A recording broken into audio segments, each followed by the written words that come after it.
রাধে রাধে। কেমন আছো তোমরা সবাই? আশা করছি ভালো আছো, আর আমিও খুব ভালো আছি। চলো আজকে তোমাদের একটা গরমের দিনে গ্রামের পরিবেশ দেখাই। খাঁচায় বন্দি পাখিকে তুমি যতই ভালো মন্দ খাবার দাও না কেন, তার মন কিন্তু থাকে সেই খোলা আকাশের দিকে। আমিও কিছুটা তাই, আমার মন সবসময় থাকে আমার বাড়ির দিকে। যত দিন যাচ্ছে ততই যেন ছোটোবেলার স্মৃতিগুলো চোখের সামনে জ্বলজ্বল করছে। এই পুকুর, ঘাট, রাস্তা, মাঠ এগুলোর সাথে আমাদের আত্মার সম্পর্ক।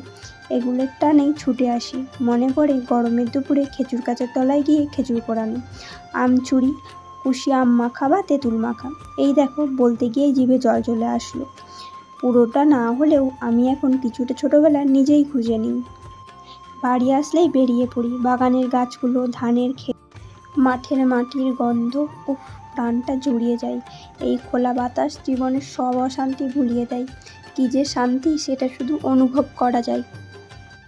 হ্যাঁ, তবে ছোটোবেলায় একটা দল থাকতো, অনেক বন্ধুবান্ধব থাকতো, একসাথে খেলতাম, ঘুরতাম। কিন্তু এখন সেই বন্ধুগুলো হারিয়ে গেছে। তাই বাড়ি আসলে একাই বেরিয়ে পড়ি। যেদিকেই তাকাই সবুজ আর সবুজ, চোখটা একদম জুড়িয়ে যায়। এটা আমার বাবার ছোট্ট একটা কুমড়ো বাগান। আমার বাবার সবথেকে পছন্দের ফল হচ্ছে কুমড়ো। সেই জন্য বাবা কুমড়ো গাছ লাগিয়েছে, আর সেটাতে মাত্র একটাই কুমড়ো হয়েছে। আর এই হচ্ছে আমাদের ধানের ক্ষেত। কিছু কিছু জিনিস এখনও পরিবর্তন হয়নি। এই যে তুলতলার সানের ঘাট, তাসের আড্ডা এখনও থেকে গেছে। সেই ছোট্টবেলা থেকে একই রকম দেখে আসছি।